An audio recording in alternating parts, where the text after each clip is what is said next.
Bahagyang bumilis ang inflation nitong Hunyo sa 1.4%. Pero sabi ng Bangko Sentral ng Pilipinas, nasa target range pa rin ito para sa buong taon. Yan ang agenda report ni Sujin Kim.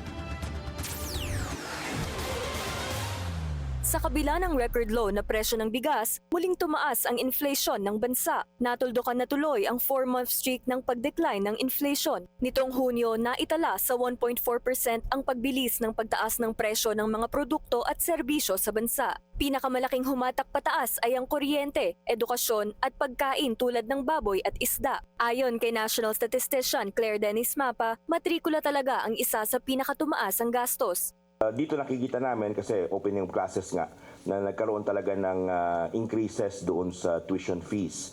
So as mentioned kanina, yung primary education natin ay tumaas. Nagkaroon tayo ng inflation rate na 7.5%. Yung secondary education 6.7% at yung tertiary education 3.9%.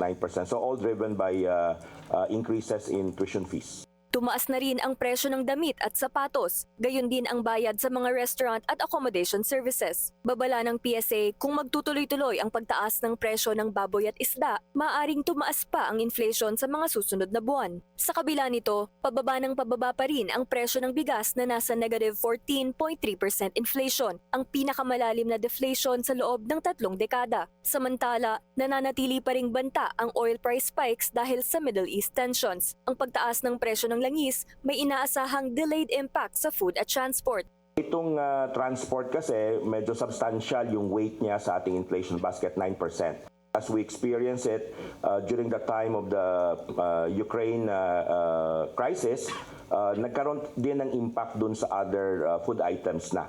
So transport mo lang una and then it goes to other items. So we will monitor. Bukod pa dito, inaasahang sa August o September pa makikita ang buong epekto ng 50 peso na wage hike sa NCR na mag-uumpisa sa July 18. Sa previous wage increases, dito unang nakikita yung impact.